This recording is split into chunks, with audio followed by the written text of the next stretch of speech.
रात के ठीक 12 बज रहे थे। पूरा गांव गहरी नींद में डूबा हुआ था, लेकिन गांव के किनारे स्थित एक पुरानी गौशाला से अचानक घंटियों की आवाज़ आने लगी। गांव वालों ने कई बार यह आवाज़ सुनी थी, हर रात बिल्कुल एक ही समय पर, लेकिन जब भी कोई वहां जाता गौशाला खाली मिलती, न कोई इंसान न कोई जानवर। फिर भी घंटियों की आवाज़ लगातार आती रहती।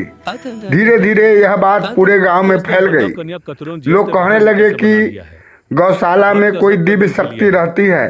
कुछ लोग इसे चमत्कार मानते थे, तो कुछ इसे किसी भूत प्रेत का काम समझते थे, लेकिन असली रहस्य किसी को नहीं पता था। और जब सच्चाई सामने आई तो पूरे गांव की आंखों से आंसू बहने लगे। मित्रों, यह कहानी है शिवपुर गांव के एक गरीब किसान हरिराम की। हरिराम भगवान शिव का परम भक्त था। उसके पास धन नहीं था, लेकिन उसके पास एक गौ माता थी जिसे वह अपने परिवार से भी ज्यादा प्रेम करता था। हर सुबह वह सबसे पहले गौ माता के चरण स्पर्श करता, फिर भगवान शिव का नाम लेकर अपने खेत में काम करने जाता। समय बीतता गया, लेकिन एक दिन गांव में एक धूर्त साहूकार आया। उसका नाम था महाजन लाल। वह गांव वालों को ऊंचे ब्याज पर पैसा देता था। धीरे धीरे उसने आधे गांव को कर्जदार बना दिया।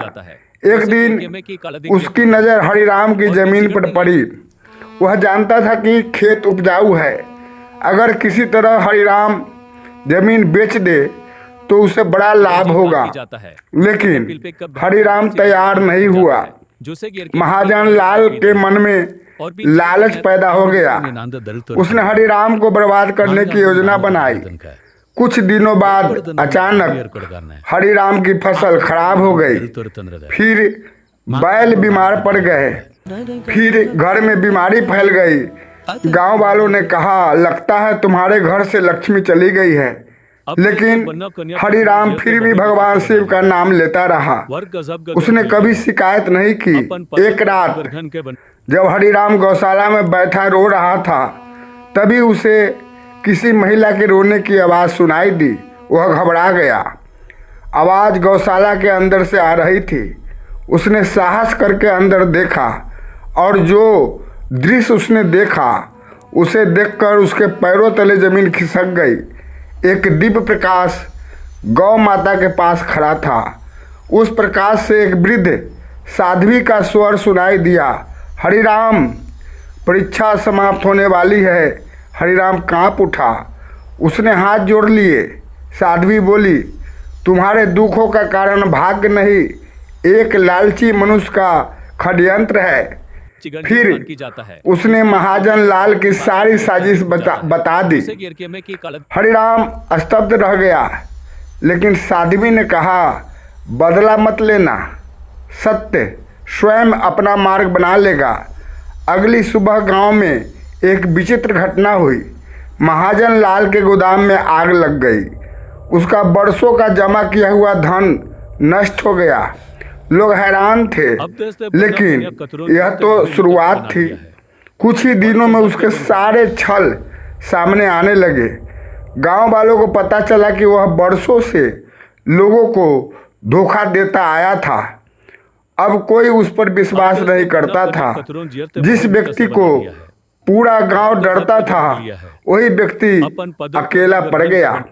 उधर हरिराम के खेतों में अचानक अच्छी पैदावार होने लगी। गांव वालों ने पूछा, यह चमत्कार कैसे हुआ? हरिराम मुस्कुराया।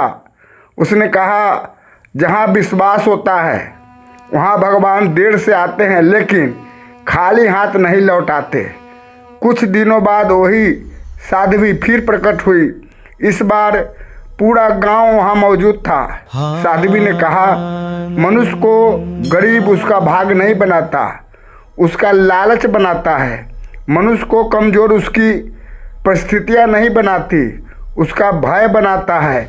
और जिस घर में ईर्ष्या प्रवेश कर जाती है वहाँ सुख अधिक दिनों तक नहीं टिकता। इतना कहकर दिव्य प्रकाश धीरे धीरे आकाश में विलीन हो गया। पूरे गांव में हर हर महादेव के जयकारे गूंज उठे। उस दिन के बाद हरिराम का जीवन बदल गया, लेकिन उसने कभी अहंकार नहीं किया, क्योंकि वह समझ चुका था सच्ची समृद्धि धन में नहीं, विश्वास, सेवा और सदाचार में होती है। और यही इस कथा का सबसे बड़ा संदेश है। कथा से शिक्षा: दूसरों की उन्नति देखकर ईर्ष्या करना विनाश का कारण बनता है। लालच मनुष्य को धीरे धीरे पतन की ओर ले जाता है। भगवान की कृपा पर विश्वास रखने वाला व्यक्ति कभी अकेला नहीं होता।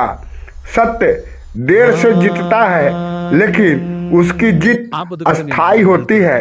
हर हर महादेव।